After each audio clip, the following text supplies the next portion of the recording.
ٹھیک ہے. اب میں آپ کو اس کی عقلی معاملاتی مسائل بتاتا ہوں. میں نے پاکستان کے بڑے بڑے اسکالرز کی کالیں بھگت لی ہوئی ہیں کہ آپ نے یہ حدیث کیوں کوٹ کی ہے.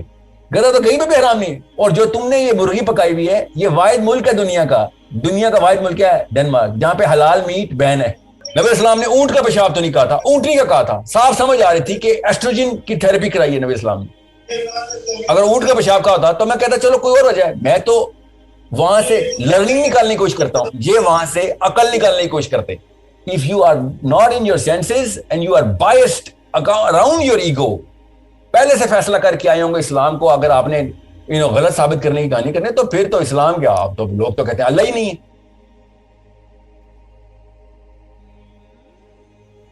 کہتا ہے کہ کچھ احادیث بالکل غلط ہیں جو کہ عقل نہیں مانتا کہ یہ صحیح حدیث بھی ہوگی. امام بخاری وہ عقل ہے نا جس کی وجہ سے میں کہہ رہا ہوں نا, یہ جو کالج پروفیسرز کی بھی عقل ہے نا, اس عقل کو آئیڈینٹیفائی کرنا پڑے گا کہ اوکے. میں آپ کو مثال دیتا ہوں, ابھی غور سے سنیے گا آپ سب. آپ نے بہت پرانی میری ایک ویڈیو دیکھی ہوگی جس میں نے پہلی دفعہ کہہ دیا تھا کہ وہ ایک بچے نے مجھ سے پوچھا, وہ یونیورسٹی کا اسٹوڈنٹ ہی تھا, ایکچولی یونیورسٹی کا اسٹوڈنٹ نہیں تھا, ٹیچر اسسٹنٹ تھا, یونیورسٹی میں پڑھاتا تھا, یونیورسٹی کے اسٹوڈنٹ ساتھ ہی بیٹھے ہوئے تھے. اور اس نے کہا کہ آپ کی حدیث میں کیسے مان لوں, عقل کو نہیں, میں عقل پہ نہیں آتی کہ آپ نے حدیث یہ بلیف میں ڈالی ہوئی ہے کہ ایک صحابی آئے اور بیمار تھے, جو بھی وجہ تھی وہ مجھے پتا ہے کیا وجہ تھی, مجھے پوری سٹوری پتا ہے, وہ حدیث میں بھی لکھی ہوئی ہے بائی دی وے سٹوری. تو نبی اسلام نے شاہ فرمایا کہ اس کو اونٹنی کا پیشاب پلاؤ, اور اس نے پی لیا اور وہ بیماری اس کی جاتی رہی, ختم ہو گئی بیماری. ٹھیک ہے. سو یہ میں کیسے مان لوں نا, یہ سوال میرا جو ہے نا آپ کے بھائی سے بھی ہے کہ یہ کیسے ماننے کے پیچھے جو آپ کو تڑپ ہو رہی ہے نا, وہ تڑپ کو آئیڈینٹیفائی کرنا بہت ضروری ہے. اوکے. بڑا یہاں پہ اسکالر جو ہے نا وہاں پہ ہل جاتا ہوتا ہے کہ نہیں تو یہ تو نبی اسلام نے کہہ دیا تو ماننا پڑے گا. وہ تو بچہ بھی کہہ رہا ہے سر نبی اسلام نے کہہ دیا تو میں مان لوں گا, یہ ثابت کر دیں کہ نبی اسلام نے کہا ہے. وہ تو یہ سوال کر رہا ہے. ٹھیک ہے. وہ کوئی بھی مسلمان ایسا نہیں ہے جو کہتا ہے نبی اسلام نے کہا ہے تو میں چیلنج کروں گا. نہیں نہیں, ہر وہ والا بندہ جو حدیث کو چیلنج کرتا ہے وہ یہ نہیں کہتا کہ میں نبی اسلام کی بات نہیں مانتا, نعوذ باللہ. وہ یہ کہتا ہے کہ مجھے یہ ثبوت دیں کہ یہ نبی علیہ السلام نے ہی ارشاد فرمایا. ٹھیک ہے. اب جب ہم اس کو کریٹیکل تھنکنگ کے اس مائکروسکوپ کے نیچے رکھتے ہیں تو میں خالی یہ پوچھتا ہوں کہ آپ کو جو عجیب لگ رہا ہے نا, یا آپ جو عقل کہہ رہے ہیں اس کو پہلے رکھیں نا.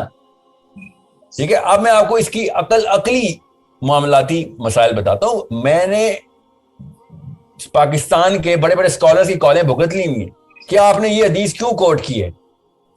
سب سے پہلے کہا جاتا ہے یہ حدیث کیوں کوٹ کیا آپ نے, تو کیوں نہ کروں, کیونکہ لوگوں کو متنفر ہو جائیں گے اسلام سے. وہ ایسی بات نہیں ہے, یہ صرف اسکالرز کے لیے. یہ دیکھیں اس نچلی سائیکالوجی کا اثر دیکھیں. بچوں کو اسلام سے دور بھگانا ہونا تو ایسی باتیں کرتے ہوتے. ٹھیک ہے. کیا آپ کا اسکالر, آپ کا دین ایسا ہے کہ جو مطلب کچھ پردے رکھتا ہے, نعوذ باللہ کوئی ہمارے پاس کوئی ایسے راز ہیں جو کہ بڑے گندے ہیں, اس کو پردے میں رکھو, اس قسم کی یہ امپریشن دیتے ہیں بچے کے عام سے لڑکے لڑکی کا دماغ میں. اب غور سے سمجھیں اس بات کو.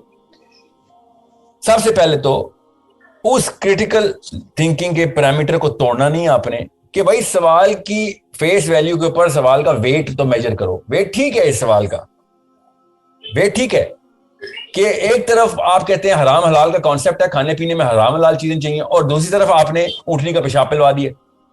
یہ ہے اصلی آرگیومنٹ. ٹھیک ہے.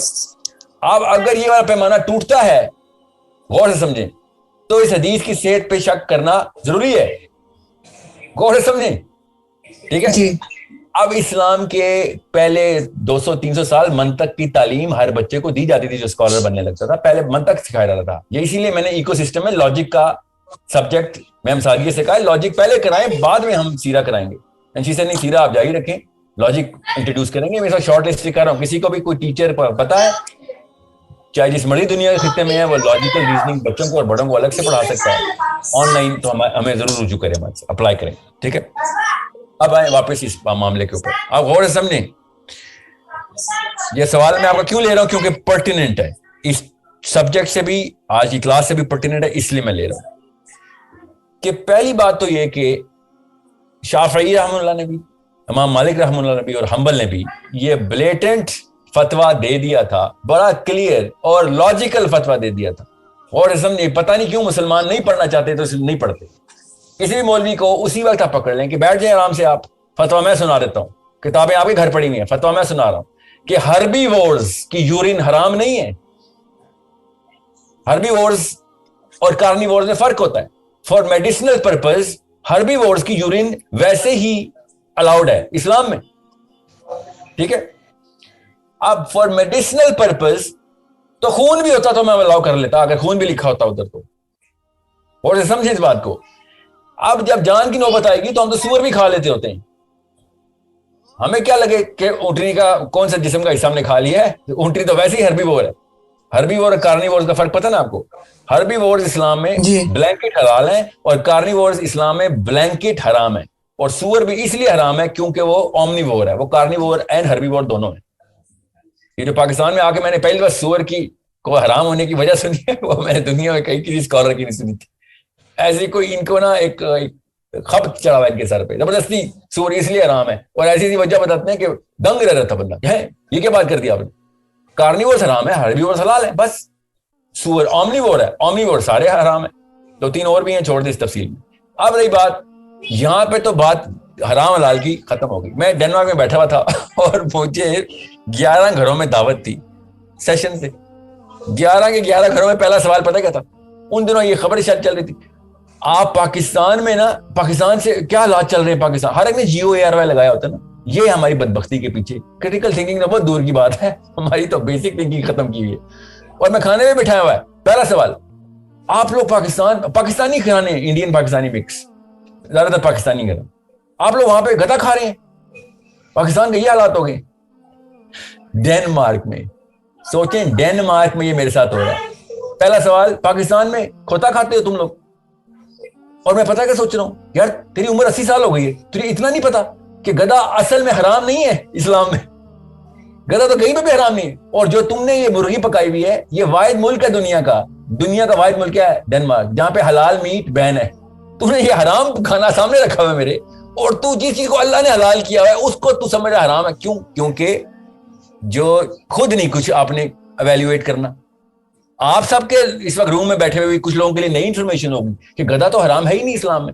وہ الگ بات ہے, مجھے بھی پتا ہے کہ جس نے گدا بیچا ہوگا اس نے حلال کر کے نہیں بیچا ہوگا, اس نے مرا ہوا کوئی گدا اٹھا لیا ہوگا. what I'm saying is, اس بات کے اوپر کوئی نہیں بات کر رہا ہے, اعتراض کرتا کہ گدا حرام ہے کہ حلال ہے. نہیں, گدا حلال ہے. گھوڑا گدا ہر سے حلال جانور ہے اسلام میں. جتنا مرضی پاکستانی بولے مکروہات میں آتا ہے, اس کو حرام ہے کہ حلال ہے, صاف صاف بات کیا کر بھائی. یہ کیا گیمنٹ ڈالتا ہے ہمارے ساتھ؟ اسلام میں حربی اور حلال ہیں تو سارے حلال ہیں. عدی بن حاتم رضی اللہ تعالیٰ عنہ, عدی بن حاتم کے والد حاتم تائی کی نبی اسلام نے تعریف کی, سب سے خوبصورت دعا. حاتم تائی نے کیا کیا تھا, گیسٹ کو پتہ چلا یار گھر میں کچھ بھی نہیں, اپنا ہی گھوڑا پر دبا کر کے کھلا دیا. اب بیٹھا ہوا کوئی مولوی مجھے کہے گا وہ تو اسلام سے پہلے کی بات ہے. اسلام کے بعد کے واقعات سناؤں آپ کو, کس نے آ کے حرمت ٹھہرائی ہے گدے کی؟ پاکستانی ہے اس لیے وہ آپ حضرت ابو حنیفہ کو نبی نہ مانے. تمام ائمہ کرام نے گدے کو حلال ہی قرار دیے سوائے ابو حنیفہ نے, وہ بھی کنڈیشنل.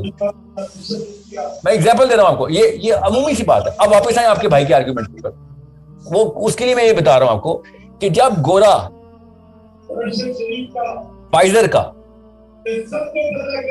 گورا ایک گھوڑی کا پیشاب کی دوائی بناتا ہے اور دنیا کی سب سے وائرل دوائی بن جاتی ہے, گھوڑے کے پیشاب کی, اور دنیا کی سب سے وائرل دوائی ہے, اس کا کوئی خیال نہیں. میڈیکل سائنس ریسرچ ہے ہماری, ٹھیک ہے, دوائی لے لیں گے سارے, مگر اسلام نے بغیر کسی اس مائکروسکوپ کے, نبی اسلام نے یہ بکانا اونٹنی کا پیشاب پلاؤ اس کو, تب وہ نہیں یہ تو کیا بات ہو گئی ہے, اونٹنی کا پیشاب تو حرام ہوتا ہے. 95% دوائیاں جو فائزر بنا رہا ہے اس میں جو جانور استعمال ہو رہے ہیں سب حرام ہے, مگر نہیں چونکہ وہ اس کے اوپر سائنس کا ٹیگ لگا ہوا ہے تو خیر ہمارے دماغ کھلے ہوئے.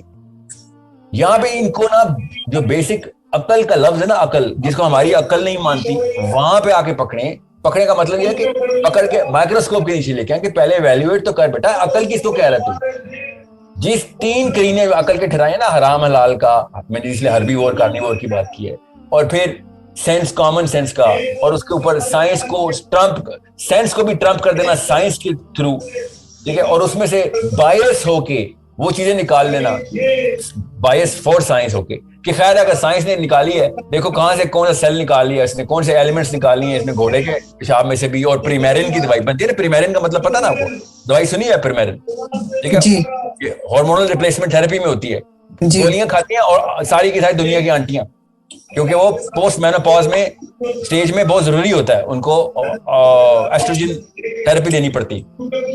تو وہ کیا ہے پریمیرن, پریگننٹ میئرز یورین, اس کو ملا کے پریمیرن بنا ہے. پریگننٹ میئرز یورین از پریمیرن. نبی اسلام نے اونٹ کا پیشاب تو نہیں کہا تھا, اونٹنی کا کہا تھا. صاف سمجھ آ رہی تھی کہ ایسٹروجن کی تھراپی کرائی ہے نبی اسلام نے.